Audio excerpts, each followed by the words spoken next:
Hello students, top 10 MCQ की series हमारी start हो चुकी है। तो क्वेश्चन क्लास फर्स्ट हम कर चुके हैं, आज हम स्टार्ट कर रहे हैं क्लास सेकंड। ये हमारा क्लास 8 का एमसीक्यू टॉप 10 एमसीक्यू का चैप्टर 1 से आज हम एमसीक्यू कर रहे हैं। चैप्टर 1 है हमारा रैशनल नंबर। जैसे कि मैंने क्लास 1 में भी आपको बताया था कि अगर आप इन सीरीज को करते हैं, इन सीरीज को देखते हैं, इन क्लासेस को देखते हैं तो आपको बहुत फायदा होने वाला है, क्योंकि एग्जाम्स में आपका एमसीक्यू का पैटर्न है, आपके एमसीक्यू आते ही हैं एग्जाम्स में, तो आपको बहुत ही ज्यादा फायदा होने वाला है। और इन शॉर्ट बहुत कम समय में आपका चैप्टर का रिवीजन भी होने वाला है, क्योंकि बहुत ज्यादा बड़ी वीडियोस नहीं है, बहुत छोटे छोटे वीडियोस हैं, 9 to 10 मिनट्स की मैक्स जाने वाली हैं।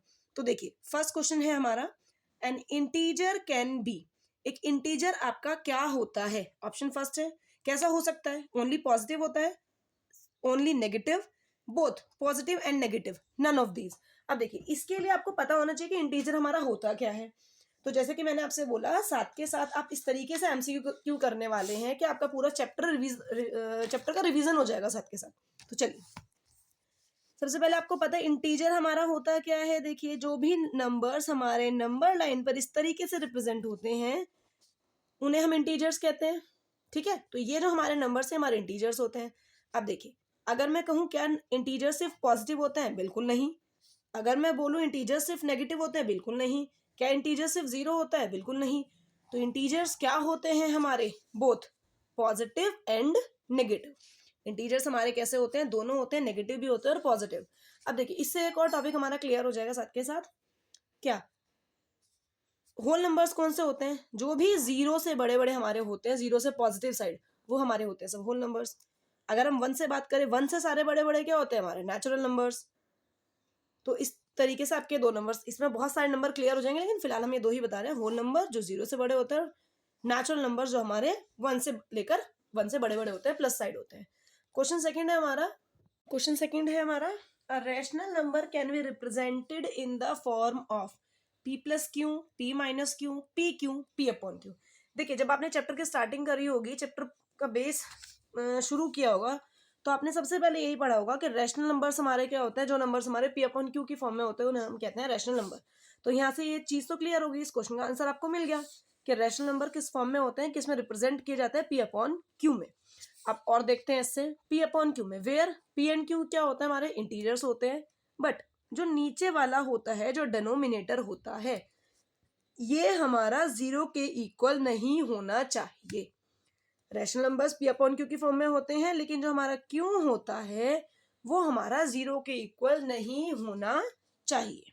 ठीक है, तो डिनोमिनेटर क्यू के इक्वल नहीं होना चाहिए। अब देखिए the additive identity of a rational number is, additive identity, additive मतलब प्लस करना, आइडेंटिटी का मतलब है जिससे वो नंबर चेंज ना हो। तो किसी भी रैशनल नंबर की एडिटिव आइडेंटिटी, यानी कि किसी भी रैशनल नंबर में हम ऐसा क्या ऐड करें कि वो नंबर चेंज ना हो, जैसा वो नंबर है वैसा का वैसा ही रहे। अब देखिए क्या ऑप्शंस क्या हैं? 0, 1, 2, -1। अब आप सबको पता है किसी भी नंबर में एक जीरो ही ऐसा नंबर है जिसे प्लस करके कोई भी चेंज नंबर में नहीं होता है। जैसा वो नंबर है अगर हम जीरो ऐड करेंगे तो वो नंबर हमेशा वैसा ही रहेगा, उसमें कोई भी चेंजेस नहीं आएंगे। जैसे अगर मैं 2 + 0 करूं हमेशा 2 ही आएगा, 4 + 0 करूं 4 ही आएगा। तो किसी भी नंबर की एडिटिव आइडेंटिटी क्या होती है? एडिटिव आइडेंटिटी मतलब जब प्लस करे किसी नंबर को और उसमें कोई भी चेंज ना आए, तो वो हमारी क्या होती है? जीरो। तो जीरो क्या कहलाई जाती है? Additive identity. यानी कि जीरो को प्लस करके, जीरो को ऐड करके किसी भी नंबर में कोई भी बदलाव नहीं आता है, वो नंबर जैसा है वैसा का वैसा ही रहता है। सेम हो गया मल्टीप्लिकेटिव आइडेंटिटी। देखिए क्वेश्चन बिल्कुल हमारा सेम जा रहा है, एडिटिव आइडेंटिटी, मल्टीप्लिकेटिव आइडेंटिटी।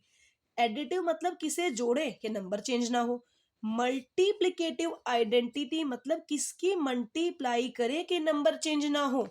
अब देखिए जीरो को प्लस किया तो नंबर चेंज नहीं हुआ, उसे हमने बोल दिया एडिटिव आइडेंटिटी। अब मल्टीप्लिकेटिव आइडेंटिटी होती है हमारी 1। किसी भी नंबर में अगर हम 1 की मल्टीप्लाई करते हैं तो वो नंबर कभी भी हमारा चेंज नहीं होता है। अगर हम ए की ही बात करें, ए में मैं 1 की मल्टीप्लाई करूंगी तो हमेशा ए ही आएगा। या किसी नंबर्स की बात कर लेते हैं, 4 में 1 की मल्टीप्लाई करूंगी 4 ही आएगा, 2 में 1 की मल्टीप्लाई करूंगी 2 आएगा, और हमारा 3 में 1 की मल्टीप्लिकेशन करेंगे 3 ही आएगा। तो किसी भी रैशनल नंबर की मल्टीप्लिकेटिव आइडेंटिटी हमारी क्या होती है? 1। नेक्स्ट क्वेश्चन है आपका, what is the value of 100 divided by 0। अगर हम 100 को 0 से डिवाइड करेंगे तो उसका आंसर क्या आएगा, आपको वो बताना है। ऑप्शन है आपका 0, 100, 1, अनडिफाइंड कह लीजिए, नॉट डिफाइंड कह लीजिए। यहाँ पर आपको ऑप्शन में अनडिफाइंड भी लिखा आ सकता है, फिर नोट डिफाइंड भी लिखा आ सकता है। अब देखिए 100 को अगर हम किससे डिवाइड करेंगे, 0 से। बहुत सारे बच्चे क्या करते हैं, 0 से डिवाइड कर रहे हैं, कुछ नहीं आ पा रहा तो आंसर 0 आ गया है। चलिए बहुत सारे बच्चे कर रहे हैं, कुछ भी है ही नहीं, तो चलिए आंसर 100 का 100 ही आ गया है। लेकिन नहीं, आप ध्यान दीजिएगा, मैंने अभी आपको बताया था rational number P upon Q के फॉर्म में होते हैं, लेकिन डिनोमिनेटर यानी कि क्यों 0 के इक्वल नहीं होना चाहिए। क्यों नहीं होना चाहिए? इसी वजह से नहीं होना चाहिए क्योंकि अगर हम किसी नंबर को 0 से डिवाइड करते हैं तो उसका जो आंसर है हम नहीं फाइंड कर सकते, वो नॉट डिफाइंड है। 0 से हम किसी नंबर को डिवाइड नहीं कर सकते हैं, तो इसका आंसर क्या हुआ है हमारा, नॉट डिफाइंड।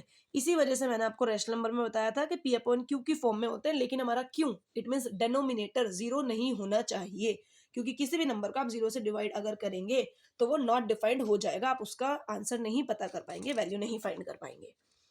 ओके, ये हो गया हमारे 5 क्वेश्चन। नाउ 6th MCQ है हमारा, how many rational numbers are there in between 2 and 4। 2 और 4 के बीच में कितने रैशनल नंबर हैं, 2 और 4 के बीच में हमारे टोटल कितने रैशनल नंबर है। देखिए इस तरीके के क्वेश्चन बहुत ज्यादा आते हैं और मोस्टली बच्चे जिनका बेस क्लियर नहीं होता है वो इन्हें गलत कर देते हैं। बच्चे क्या करते हैं, 2, 3, 4, अरे 2 और 4 के बीच में तो हमारा 3 आ रहा है, तो ठीक है एक रैशनल नंबर हो गया है, और आंसर टिक कर देते हैं 1। लेकिन ये कुछ एमसीक्यू ऐसे क्वेश्चन होते हैं जो बिना सॉल्व करे, बहुत सारे एमसीक्यू ऐसे होते हैं जो बिना सॉल्व करे ही आंसर आप डायरेक्ट पता कर सकते हैं, जैसे ये थ्योरेटिकल वाले एमसीक्यूज होते हैं। अब देखिए हाउ मेनी रैशनल नंबर्स, कितने रैशनल नंबर होंगे आपके किसके, 2 और 4 के बीच में। 2 और 4 के बीच में क्या जा रहा है हमारा 3, तो बच्चों ने टिक कर दिया 1। बिल्कुल गलत, कि कभी भी किन्हीं दो नंबर्स के बीच में आपको रैशनल नंबर बताने होंगे तो आप उन्हें काउंट ही नहीं कर सकते हैं, क्योंकि 2 और 4 के बीच में बेटा बहुत ही ज्यादा नंबर होते हैं हमारे, 2.1, 2.2, 2.3, 3 पॉइंट, बहुत बहुत मतलब आप काउंट ही नहीं कर सकते, बहुत ज्यादा नंबर होते हैं। तो ये क्या है हमारा काउंटलेस। अब आप कहने लगे, मान लीजिए मैंने बोला 2.1, ये कैसे रैशनल नंबर है, इसमें तो अपॉन में कुछ है ही नहीं। बेटा जब डेसिमल हटाते हैं बच्चों तो नीचे 10 आ गया, भाई एक के बाद डेसिमल तो हटाया 10 आ गया, तो वो मैंने डेसिमल की फॉर्म में लिख दिया, आप इसे फ्रैक्शन की फॉर्म में लिख सकते हैं। तो ये हमारे किसी भी दो नंबर्स के बीच में कभी भी आपसे पूछा जाएगा, ये तो 2 और 4 हो गया, अगर 2 और 3 के बीच में पूछ लेते तो भी आंसर आपका क्या रहता, काउंटलेस। कभी भी किन्हीं भी दो नंबर्स के बीच में आपसे रैशनल नंबर पूछ लिया जाए, बिना कुछ सोचे समझे आंसर क्या कर दीजिए, काउंटलेस। अगर काउंटलेस गिवन है, या गिवन है कि कांट फाइंड नहीं कर सकते, या इनफाइनाइट लिखा है, तो आप उन ऑप्शंस को तुरंत टिक कर दीजिए। नेक्स्ट क्वेश्चन है, which of the following numbers is the multiplicative inverse. अब देखिए मल्टीप्लिकेटिव आइडेंटिटी आया था अभी थोड़ी देर पहले, अब है आपका मल्टीप्लिकेटिव इनवर्स। भाई मल्टीप्लाई का मतलब आपको पता है मल्टीप्लाई करना, इनवर्स मतलब उल्टा। आप देखें तो इसमें किसकी मल्टीप्लाई करें कि आंसर हमारा क्या आ जाए 1, इस नंबर में किसकी मल्टीप्लाई करें कि आंसर क्या आ जाए 1। तो मल्टीप्लिकेटिव इनवर्स क्या होता है, किसी का भी मल्टीप्लिकेटिव इनवर्स हमेशा क्या होता है, उसका रेसिप्रोकल।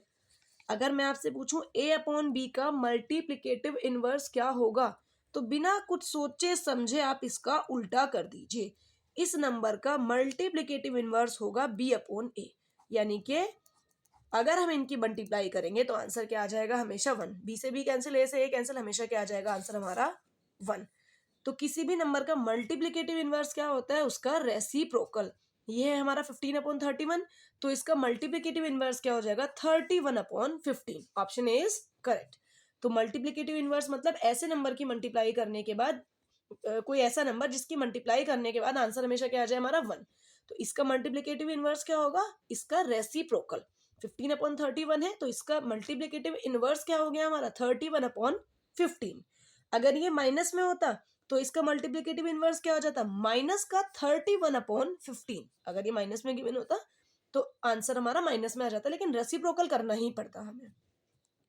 8th क्वेश्चन हमारा, which of the following numbers is it's on reciprocal. इनमें से कौन सा नंबर है जो खुद का रेसिप्रोकल है। अब देखिए रेसिप्रोकल आपको क्लियर होगा, वरना मैं बता देती हूँ, अभी ऊपर वाले क्वेश्चन में भी बताया था। रेसिप्रोकल का मतलब होता है उल्टा कर देना नंबर को। उल्टे का मतलब है न्यूमरेटर को डेनोमिनेटर बना देना और डेनोमिनेटर को न्यूमरेटर बना देना। 4 अपॉन 5 है, अगर मैं आपसे कहूँ मुझे इसका रेसिप्रोकल बताइए, तो इसका रेसिप्रोकल क्या हो जाएगा 5 अपॉन 4।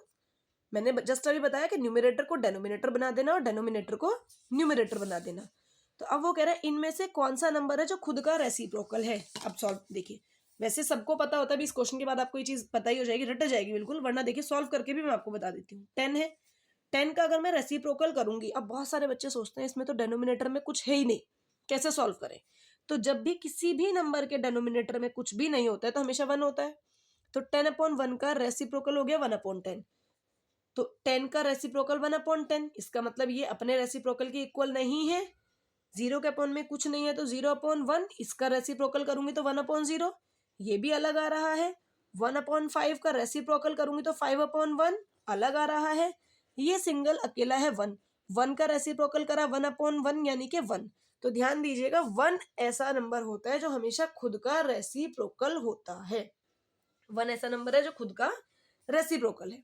अगर -1 की बात करेंगे, ऑप्शन में 1 ना होकर -1 होता तो वो इसका आंसर हो जाता, क्योंकि -1 भी खुद का रेसिप्रोकल होता है। अब देखिए, तो क्वेश्चन 8 का करेक्ट ऑप्शन आंसर है ऑप्शन नंबर डी। क्वेश्चन 9 पर आते हैं। अब 9th क्वेश्चन में वो क्या कह रहा है, इतना सब बीच में दिया हुआ और एंड में दिया हुआ मल्टीप्लाई बाय 0।